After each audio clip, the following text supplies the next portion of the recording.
إنك أنت العليم الحكيم. وقال تعالى رب اشرح لي صدري ويسر لي أمري واحلل عقدة من لساني يفقهوا قولي. اللہ جل جلالہ کا ہم سب پہ بڑا فضل احسان کرم ہوا. اللہ جل جلالہ نے ہمیں رسول پاک صلی اللہ علیہ وسلم کا امتی بنایا اور ہمیں نبی پاک صلی اللہ علیہ وسلم کی امت میں ہونے کا شرف عطا فرمایا ہے. اللہ جل جلالہ کی جتنی بھی نعمتیں ہیں،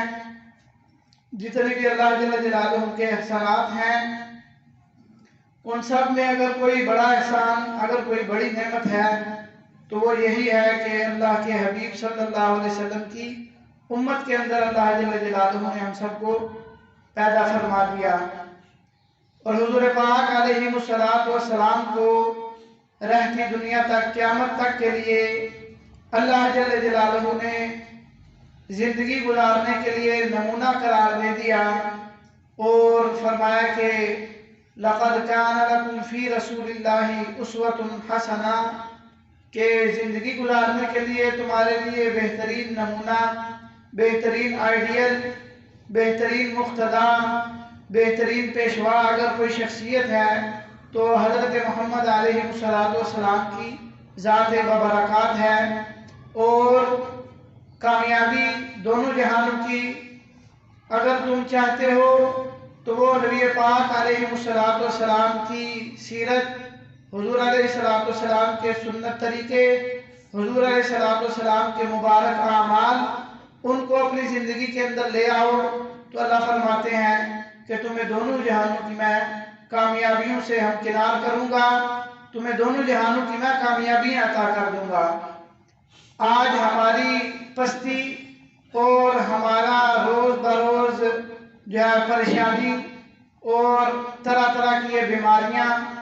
اور عجیب عجیب حالات کا آنا،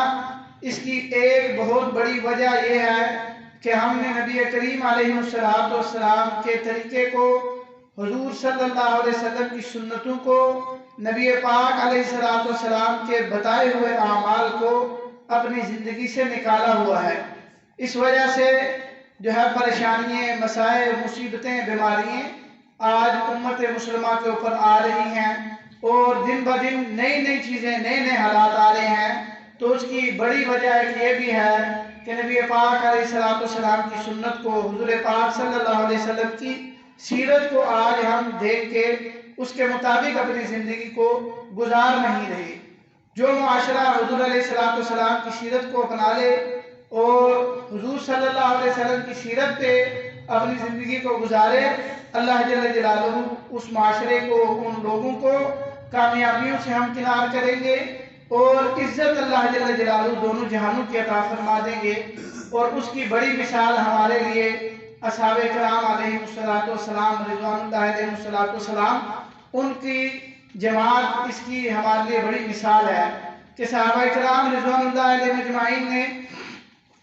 اپنی ساری کی ساری سیرت، ساری کی ساری زندگی وہ نبی پاک علیہ السلام کی سیرت کے مطابق گزار دی اور ساری کی ساری دنیا کو انہوں نے جو ہے فتح کر لیا اور انہوں نے پوری کی پوری دنیا کے اوپر جو ہے حکومت کی، کیونکہ انہوں نے حضور صلی اللہ علیہ وسلم کی سیرت، نبی پاک علیہ السلام کے مبارک سنتیں اور اعمال اپنی زندگی کے اندر انہوں نے جو ہے اجاگر کیے ہوئے تھے اور اس کو جو ہے زندہ رکھا ہوا تھا. تو نبی پاک صلی اللہ علیہ وسلم کی سیرت کو بیان کرنا، حضور علیہ السلام کی سیرت کو سننا، یہ بھی عبادت ہے اور عبادت میں شمار ہوتا ہے حضور صلی اللہ علیہ وسلم کی سیرت کا بیان کرنا اور سننا. تو الحمدللہ ہماری مسجد میں بترتیب جو ہے سیرت کا بیان کا ایک سلسلہ جاری ہے ہر جمعے میں. تو حضور علیہ السلام کو اللہ جل جلالہ نے غار حرا کے اندر جو ہے وحی عطا فرما دی. حضرت جبریل علیہ السلام آئے اور وہ قرآن کریم کی جو شروع کی ابتدائی آیات اقرأ بسم ربک الذی خلق یہ حضور علیہ السلام پر نازل کر دی. حضور علیہ السلام پھر گھر آئے اور حضرت اماں خدیجہ رضی اللہ عنہ کو ساری کارگزاری بتائی. پھر وہ جو ہے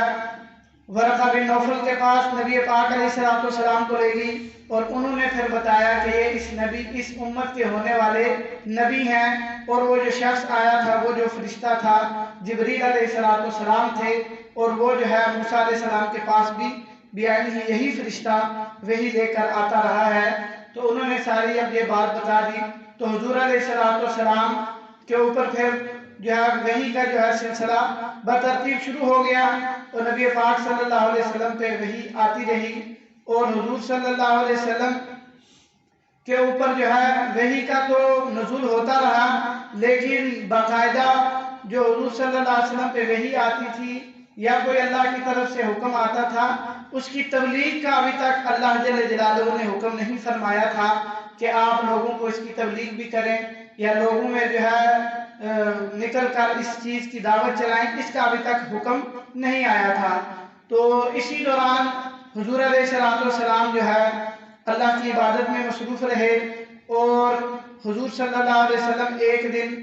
اماں خدیجہ رضی اللہ عنہ کے گھر ہی تشریف فرما تھے، اور حضور علیہ السلام اپنی چادر مبارک کو اوڑھ کر لیٹے ہوئے تھے کہ اللہ جل جلالہ کا قرآن نازل ہوا۔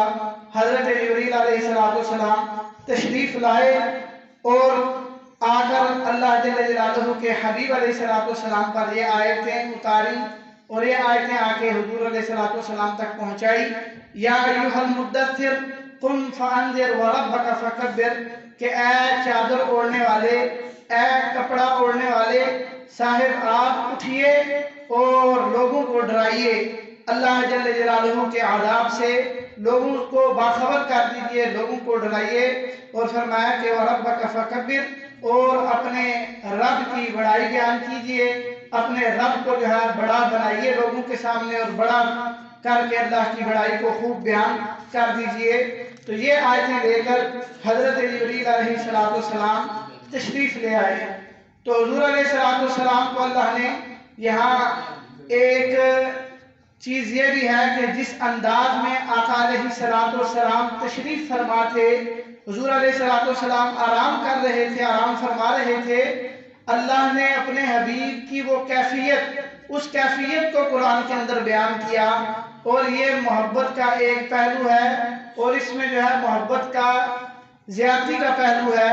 کہ حضور علیہ السلام جس انداز میں تشریف فرما تھے، اسی انداز کو اللہ جل جلالہ نے قرآن کریم کے اندر بیان فرمایا، اور فرمایا کہ یا ایھا المدثر، کہ اے کپڑا اوڑھنے والے، اے کملی اوڑھنے والے، آپ اٹھئے۔ تو یہ اللہ کی محبت، حضور علیہ السلام کی جو چاہت ہے، اللہ جل جلالہ نے اس کی بنیاد پر اس کیفیت کو قرآن کریم کے اندر بیان ہی، وہی کیفیت بیان کی جس کیفیت میں آقا نامدار علیہ السلام تشریف فرما تھے،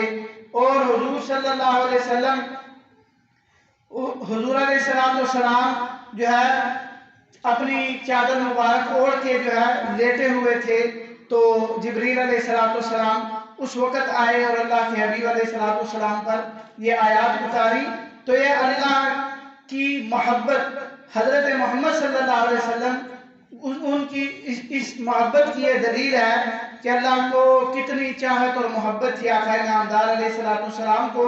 کہ یہاں اللہ پاک حضور علیہ السلام کا نام لے کر بھی مخاطب فرما سکتے تھے، یا محمد، یا اور جو حضور صلی اللہ علیہ وسلم کے نام ہیں ان ناموں کو بھی اللہ لے سکتے تھے، لیکن اللہ جل جلالہ نے اس کیفیت کو یہاں جو ہے محبت کے انداز میں بیان فرمایا کہ یا ایھا المدثر، اور اس کی دلیل یعنی کہ اس محبت کی کیفیت کو بیان کرنے کی دلیل آقا نامدار علیہ السلام کے ایک عمل سے بھی ملتی کہ حضور علیہ السلام حضرت اماں فاطمہ الزہرا رضی اللہ عنہ کے پاس تشریف لائے، اور حضرت علی رضی اللہ عنہ کے بارے میں پوچھا کہ حضرت علی کہاں ہیں؟ تو حضرت فاطمہ الزہرا رضی اللہ عنہ نے عرض کی کہ یا رسول اللہ، حضرت علی رضی اللہ عنہ کسی بات پر مجھ سے ناراض ہو کر گھر سے نکل گئے ہیں۔ تو نبی پاک علیہ السلام ان کو تلاش کرتے کرتے مسجد نبوی میں پہنچے، تو جا کر دیکھا حضرت علی کرم اللہ وجہہ وہاں جو ہے لیٹے ہوئے ہیں، ایک اینٹ اپنے سر کے نیچے رکھ کے مٹی کے اوپر ہی لیٹے ہوئے ہیں۔ تو آقا نامدار علیہ السلام نے وہاں جا کر ان کو آواز دی اور کہا، اور جو مٹی میں وہ لیٹے تھے تو مٹی ظاہری بات ہے کپڑوں پر بھی کچھ لگ گئی تھی، بالوں کے اندر بھی ان کے مٹی لگ گئی تھی. تو اب اللہ کے حبیب صلی اللہ علیہ وسلم نے اس محبت کے انداز میں جس کیفیت میں وہ لیٹے ہوئے تھے اسی کیفیت کو اللہ کے حبیب علیہ السلام نے فرمایا کہ قم یا ابا تراب، کہ اے مٹی کے باپ اٹھو، محبت سے فرمایا. تو قم یا ابا تراب، حضرت علی رضی اللہ عنہ کو حضور علیہ السلام نے فرمایا کہ اے مٹی کے باپ اٹھو. تو یہ بھی دلیل ہے اس چیز کی کہ محبت کی جو وہ کیفیت ہے اس کو محبت کے انداز میں بیان کرنا. یہ اللہ جل جلالہ نے یہاں یا ایھا المدثر میں وہ جو کیفیت تھی اس کو اللہ نے محبت کے انداز میں بیان فرمایا. جیسے حضرت علی رضی اللہ عنہ کو حضور علیہ السلام نے فرمایا قم یا ابا تراب، تو حضرت علی کرم اللہ وجہہ کو یہ حضور کا فرمانا اتنا پسند آیا کہ حضرت علی کی کنیت جو تھی وہ ابو الحسن تھی، لیکن انہوں نے لوگوں کو کہا، کیونکہ حسن حسنین کے والد تھے تو ابو الحسن کنیت بنتی، لیکن انہوں نے لوگوں کو کہا کہ اے لوگوں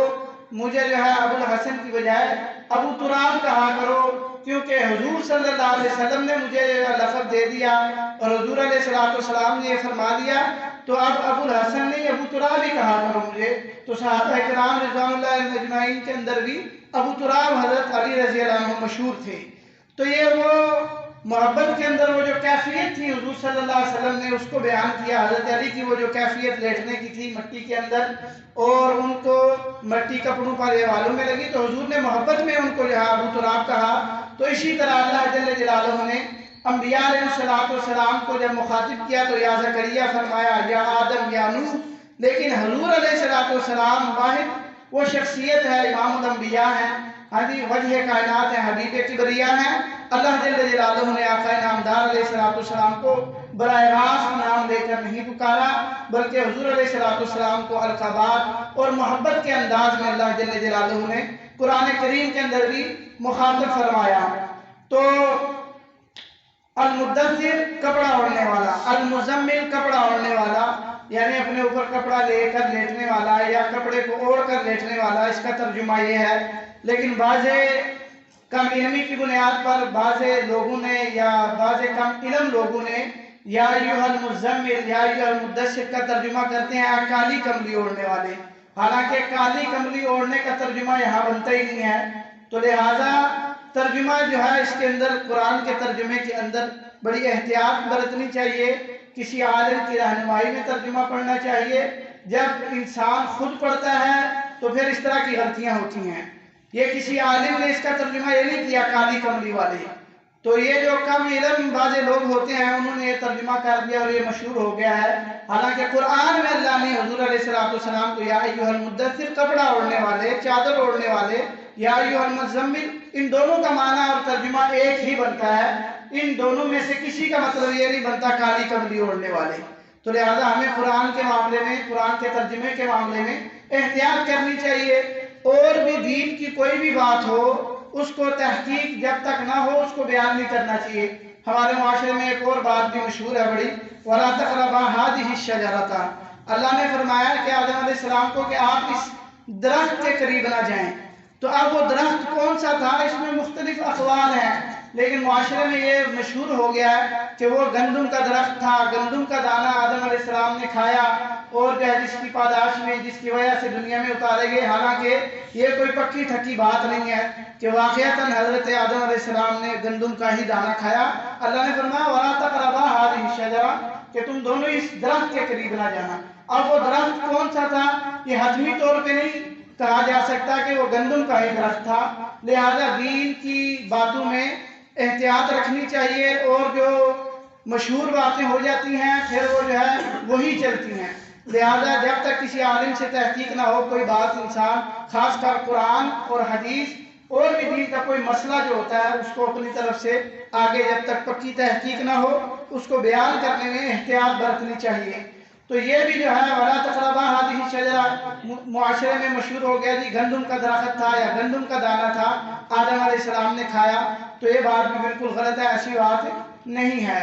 تو اللہ جل جلالہ کے حبیب علیہ السلام پہ جب یہ آیتیں اتری کہ اے حبیب، اے کملی اوڑھنے والے، اے چادر اوڑھنے والے، اٹھیے اور لوگوں کو ڈرائیے اور رب کی بڑائی بیان کیجیے، تو آقا نامدار علیہ السلام اب جب یہ آیتیں نازل ہوئی تو حضور صلی اللہ علیہ وسلم نے اپنی دعوت کا آغاز شروع کر دیا اور دعوت کی ابتدا شروع کر دی۔ تو دعوت کا آغاز کیا سب سے پہلے کہاں سے؟ اپنے گھر سے اور اسلام لانے والی سب سے پہلی اس روح زمین کے اوپر اگر کوئی شخصیت ہے تو گھر کے اندر حضور صلی اللہ علیہ وسلم کی زوجہ محترمہ حضرت خدیجہ موجود تھی۔ آقا نامدار علیہ السلام نے ان پہ آگے اسلام پیش کیا تو انہوں نے اسلام کو قبول کر لیا۔ اب حضور صلی اللہ علیہ وسلم کے گھر میں ہی ایک اور جو ہے شخص یعنی غلام تھے، زید رضی اللہ عنہ، تو ان پہ اسلام قبول کیا، حضرت زید نے بھی اسلام قبول کر لیا۔ حضور صلی اللہ علیہ وسلم کی کفالت میں بچے کون تھے؟ حضرت علی کرم اللہ وجہہ، تو حضرت علی رضی اللہ عنہ پہ اسلام قبول کیا، اسلام پیش ہوا تو حضرت علی رضی اللہ عنہ نے بھی اسلام قبول کر لیا۔ اسی طرح حضور علیہ السلام کی 4 صاحبزادیاں، نبی پاک صلی اللہ علیہ وسلم کی 4 بیٹیاں، حضرت فاطمہ، ام کلثوم، رقیہ، زینب رضی اللہ عنہن، انہوں نے بھی اسلام کو حضور صلی اللہ علیہ وسلم نے جب دعوت کا آغاز فرمایا تو انہوں نے بھی اسلام قبول کر لیا۔ تو یہ حضور صلی اللہ علیہ وسلم کے گھرانے کے لوگ تھے جنہوں نے اسلام کو گھر کے اندر حضور نے جب یہ دعوت دی تو سب نے اسلام کو قبول کر لیا۔ تو نبی پاک علیہ السلام کی جو ہے 4 بیٹیاں ہیں، یہ بھی ہمارے ذہن میں ہونا چاہیے۔ بعض جو فرقے روافض کے، ان کے اندر یہ مشہور ہے اور انہوں نے یہ بات پھیلائی ہوئی ہے کہ آقا نامدار علیہ السلام کی ایک ہی بیٹی ہے اور فاطمہ الزہرا ہے، وہ اس چیز کے قائل ہیں، حالانکہ یہ بالکل غلط بات ہے۔ حضور علیہ السلام کی 4 بیٹیاں تھیں اور ان کے باقاعدہ نام موجود، اور ان کی شادیاں کن حضرات سے ہوئی ان کے بھی باقاعدہ نام اور حوالے موجود ہیں۔ یہ بات کہنا کہ حضور علیہ السلام کی صرف ایک بیٹی تھی اور وہ فاطمہ تھی، یہ بالکل غلط اور بالکل جو ہے باطل عقیدہ اور باطل بات ہے۔ تو نبی پاک صلی اللہ علیہ وسلم کی 4 بیٹیوں نے بھی اسلام قبول کر لیا۔ اب حضور علیہ السلام اپنی دعوت کو لے کر جب باہر نکلے تو اس میں جو سب سے پہلا بندہ، سب سے پہلی شخصیت اسلام لانے والی وہ حضرت صدیق اکبر رضی اللہ عنہ ہے، حضرت صدیق اکبر رضی اللہ عنہ ہے۔ اور یہ وہ شخصیت ہیں فرمایا کہ کامل شعور، سمجھدار، دانا شخصیت، اور جس عمر کے اندر انسان کے اندر فل جو ہے پوری سمجھ آ جاتی ہے، وہ حضرت ابوبکر صدیق تھے اس وقت، کیونکہ حضرت خدیجہ رضی اللہ عنہ وہ بھی عورت کمزور ہوتی، اور غلام حضرت زید تھے، غلام بھی کمزور، اور حضرت علی بچے تھے۔ اس لیے یہ بات مشہور ہے کہ سب سے پہلے اسلام لانے والے اگر کوئی کامل شخصیت ہے وہ صدیق اکبر رضی اللہ عنہ کی ذات ہے۔ اور حضور علیہ السلام نے خود احادیث کے اندر یہ بات ملتی ہے، آقا نامدار علیہ السلام نے فرمایا کہ میں نے جس پہ بھی اسلام پیش کیا اس نے کوئی نہ کوئی مجھ سے سوال ضرور کیا، جس بندے میں بھی میں نے اسلام کو پیش کیا تو اس نے اسلام کے متعلق مجھ سے سوال ضرور کیا، لیکن حضور علیہ السلام فرماتے ہیں کہ ابو بکر وہ بندہ ہے کہ جس پہ میں نے اسلام کو قبول کیا تو فرمایا کہ فقبیلا، فوراً ہی قبول کر لیا۔ حضور فرماتے ہیں انہوں نے مجھ سے یہ نہیں پوچھا کہ یا رسول اللہ آپ کے نبی ہونے کی دلیل کیا ہے، یہ جو شخص ہے جبریل آپ کے پاس کیا دلیل ہے کہ واقعی جبریل ہے؟ فرمایا کوئی اس طرح کا سوال ابو بکر نے مجھ سے نہیں کیا، جیسے ہی اسلام پیش کیا فوراً ہی ابو بکر نے جو ہے قبول کر لیا۔ تو کامل شخصیت اور فرمایا کہ افضل شخصیت، فرمایا کہ انبیاء علیہ السلام کے بعد حضور نے خود فرمایا کہ افضل البشر بعد الانبیاء، اگر کوئی شخصیت ہے تو وہ صدیق اکبر رضی اللہ عنہ ہے، حضرت ابو بکر رضی اللہ عنہ ہے۔ سب سے افضل سارے انسانوں میں انبیاء کے بعد افضلیت حضور علیہ السلام نے فرمایا وہ حضرت ابو بکر صدیق کی ہے، اور حضرت ابو بکر صدیق کو اللہ کے حبیب علیہ السلام نے وہ فضیلت دی۔ اور فرمایا حضور صلی اللہ علیہ وسلم کی حدیث میں آتا ہے فرمایا کہ پوری کی پوری امت کا ایمان ایک پلڑے کے ایک ترازو میں رکھ دیا جائے اور ابو بکر کا ایمان ترازو کے دوسرے پلڑے میں رکھ دیا جائے، تو فرمایا کہ ابو بکر کے ایمان والا پلڑا وہ جھک جائے گا۔ ابو بکر صدیق وہ شخصیت ہیں، اور یہ اتنی عظیم شخصیت ہے۔ حضرت علی کرم اللہ وجہہ کے بارے میں بھی آتا ہے کہ حضرت علی کرم اللہ وجہہ، حضرت علی کو کرم اللہ وجہہ کیوں کہا جاتا ہے؟ تو اس کی وجہ لکھی ہے علماء کرام نے کہ حضرت علی رضی اللہ عنہ وہ شخصیت ہیں کہ جنہوں نے بچپن سے ہی حضور کی کفالت میں رہے ہیں اور بچپن پورا انہوں نے حضور کی تربیت میں گزارا، اور حضرت علی رضی اللہ عنہ کرم اللہ وجہہ کہنے کی وجہ یہ لکھی کہ انہوں نے پوری زندگی کبھی بت کو سجدہ نہیں کیا، کبھی بت کی تعظیم نہیں کی حضرت علی رضی اللہ عنہ نے، اس لیے ان کو کہا جاتا ہے کرم اللہ وجہہ۔ اور دوسرا فرمایا کہ حضرت ابو بکر صدیق ہیں کہ اسلام سے پہلے بھی یہ وہ بندے ہیں کہ جنہوں نے کبھی زنا نہیں کیا، کبھی شراب نہیں پی، کبھی بت کی تعظیم نہیں کی، کبھی بت کے سامنے جھکے نہیں، بت کے سامنے سجدہ نہیں کیا۔ صدیق اکبر رضی اللہ عنہ کی ذات وہ ذات ہے۔ حضرت ابو قحافہ رضی اللہ عنہ اسلام لانے سے پہلے ظاہری بات ہے وہ جو ہے بتوں کی پوجا بھی کرتے تھے، بتوں کے سامنے جھکتے بھی تھے۔ تو باپ تھے حضرت ابو بکر خود فرماتے ہیں کہ میرے باپ کی پوری کوشش ہوتی تھی کہ میں جو ہے ان کے بتوں کی تعظیم کروں، ان کے سامنے جھک جاؤں، سجدہ کروں، تو فرمایا پوری کوشش کرتے تھے لیکن میں کوئی نہ کوئی بہانہ کر کے اس چیز سے اپنی جان چھڑا لیتا تھا۔ لیکن فرماتے ہیں کہ ایک دن ابو قحافہ جو اس وقت مسلمان بھی نہیں تھے، ظاہری بات ہے، کہتے ہیں انہوں نے مجھے جو ہے پکڑ لیا اور اشرار کیا کہ تم میرے معبودوں کی تعظیم کیوں نہیں کرتے، میرے معبودوں کے سامنے سجدہ تم کیوں نہیں ابو بکر کرتے؟ آج تو میں تم سے ضرور سجدہ کرواؤں گا، آج میں تم سے ضرور سجدہ کرواؤں گا۔ تو حضرت ابو بکر فرماتے ہیں کہ میرے باپ مجھے پکڑ کر زبردستی وہ جو کمرہ تھا، عبادت گاہ تھی ان کی، وہاں لے گئے۔ تو حضرت ابو بکر عرض کرنے لگے اپنے ابو کو، کہنے لگے والد صاحب کو کہ ابا جی آپ ذرا باہر چلے جائیں، مجھے اس معاملے میں غور فکر کرنے دیں۔ تو ابو بکر رضی اللہ عنہ فرماتے ہیں کہ والد جب باہر چلے گئے تو میں اس بت کے سامنے کھڑا ہو گیا، میں اس کو کہنے لگا کہ اگر واقعی تم معبود ہے تو مجھے کوئی پینے کی چیز دے دے، اگر واقعی تم معبود ہے۔ فرماتے ہیں کچھ نہ ہوا، ظاہری بات ہے وہ پتھر تھا۔ پھر کہنے لگے کھانے کی کوئی چیز دے دو، تو کہتے ہیں کچھ بھی نہ ہوا۔ تو ابو بکر رضی اللہ عنہ فرماتے ہیں کہ میں پھر باہر نکلا، ایک پتھر لایا اور پتھر لے کے میں اس کے سامنے کھڑا ہو گیا اور میں کہنے لگا کہ اگر تو واقعی معبود ہے یا الہ ہے تو اب میں تجھے توڑنے لگا ہوں، اب اپنا بچاؤ کر لے، اپنا دفاع کر لے۔ تو کہتے ہیں میں نے اس کو توڑنا شروع کر دیا، وہ واقعی پورا ٹوٹ گیا، ظاہری بات ہے وہ کون سا الہ تھا، پتھر تھا۔ تو جب میرے والد کو پتہ چلا، انہوں نے آ کے دیکھا پتھر پڑا ہوا ہے، بت ٹوٹا ہوا ہے، تو گھر بڑے غصے میں آئے اور آ کر جو ہے میری والدہ کو کہنے لگے کہ ابو بکر کہاں ہے، اس نے میرا الہ کو توڑ دیا، تو میں آج اس کو بڑی سخت سزا دوں گا۔ تو حضرت ام رومان ان کی جو والدہ تھی وہ فرمانے لگی کہ ابو قحافہ آپ تھوڑا سا صبر کر دیجئے، آپ کو میں ایک بات بتاتی ہوں کہ ابو بکر جب میرے پیٹ میں تھے تو میں یہاں سے گزرتی تھی، وہاں سے مجھے جو ہے سلام کی آوازیں آتی تھی اور مجھے بشارت دی جاتی تھی کہ اے فلانی تجھے جو ہے بشارت ہو، تو صدیق کی ماں بنے گی، تو عتیق کی ماں بنے گی، اور تیرے بطن کے اندر جو بندہ ہے یہ کوئی معمولی بندہ نہیں ہے۔ تو حضرت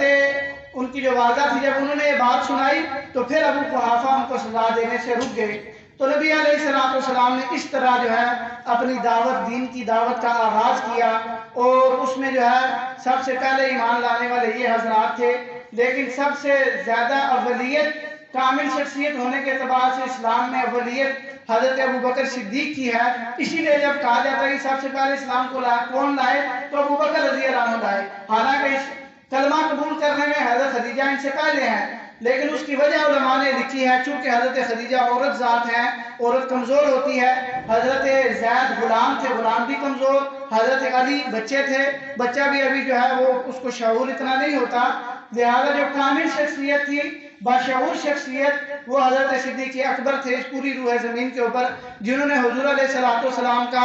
ایسا دفاع کیا اور ایسا ایمان لائے کہ حضور صلی اللہ علیہ وسلم سے انہوں نے نہ کوئی دلیل مانگی، نہ کوئی جو ہے بات کی، اور فوراً ہی جو ہے اسلام لے آئے۔ آج جو ہے شب معراج کے حوالے سے بھی وہ جو واقعہ ہوا، حضور علیہ السلام جو ہے مسجد حرام سے مسجد اقصیٰ پہنچے، پھر جو ہے وہاں سے جو ہے اللہ پاک نے آسمانوں پہ پہلا آسمان، دوسرا آسمان، اور یہ سارے کا سارا سفر آقا علیہ السلام جب کر کے واپس آ گئے تو مکہ والوں کو حضور نے جب بتایا تو سارے جھٹلانے لگے، سارے مذاق کرنے لگے کہ بھائی یہ کیا بات ہوئی، اتنے مہینوں کا سفر ایک رات کے اندر کر کے بندہ واپس بھی آ جائے، صرف وہاں تک کا نہیں، وہاں سے پھر آسمانوں کا، یہ تو بات سمجھ سے باہر بات ہے۔ تو سب حضرت ابوبکر کے پاس چلے گئے، حضرت ابوبکر رضی اللہ عنہ کے پاس بھاگ کے چلے گئے کہ یہ جو ہے ان کا بڑا دیوانہ بنتا ہے، یہ ظاہری بات ہے اس کو جب بتائیں گے وہ بھی کدھر مانے گا۔ تو حضرت ابوبکر کو جا کے بتایا کہ جو ہے اگر ایک بندہ کہے کہ میں راتوں رات یہاں سے مسجد حرام سے مسجد اقصیٰ پہنچا، وہاں سے پھر ساتواں آسمان اور سدرۃ المنتہا وہاں تک ہو کے واپس آ گیا، تو کیا آپ اس کی تصدیق کرتے ہو؟ تو صدیق اکبر رضی اللہ عنہ فرمانے لگے اور کسی کا تو مجھے پتہ نہیں ہے، اگر یہ بات حضرت محمد صلی اللہ علیہ وسلم نے کہی ہے تو بالکل سچ ہے، بالکل حق ہے۔ تو اس وقت اللہ پاک نے جبریل کو بھیج دیا کہ اے جبریل جاؤ حضور کو بتا دو کہ یہ صدیق ہے، یہ جو ہے صدیق ہے کہ بغیر سوچے سمجھے آپ کی تصدیق کرتا ہے، اور اصل ایمان ہے ہی یہ حضور علیہ السلام کے فرامین، اللہ کے حکموں کو بغیر کسی تعویل کے ماننا، یہ ایمان ہے۔ اگر ہم اس میں تعویلیں یا دلیلیں مانگیں گے تو وہ تو پھر ایمان نہ ہوا، وہ تو پھر جو ہے اور ہی کوئی چیز بن جائے گی۔ تو صحابہ کرام رضوان اللہ علیہم اجمعین کو اسی لیے اللہ جل جلالہ نے ایک جو ہے فضیلت یہ رکھی کہ ان کو اللہ نے مقتدا قرار دیا، ایمان کا معیار قرار دیا صحابہ کرام کو، کیونکہ وہ بغیر سوچے سمجھے حضور صلی اللہ علیہ وسلم کی بات کو فوراً جو ہے تسلیم کرتے اور اس کو قبول کر کے اپنی زندگی کے اندر لاتے تھے۔ تو اللہ جل جلالہ ہم سب کو بھی حضرت نبی پاک صلی اللہ علیہ وسلم کی سیرت کے مطابق اپنی زندگی کو گزارنے اور اس سیرت کو دوسروں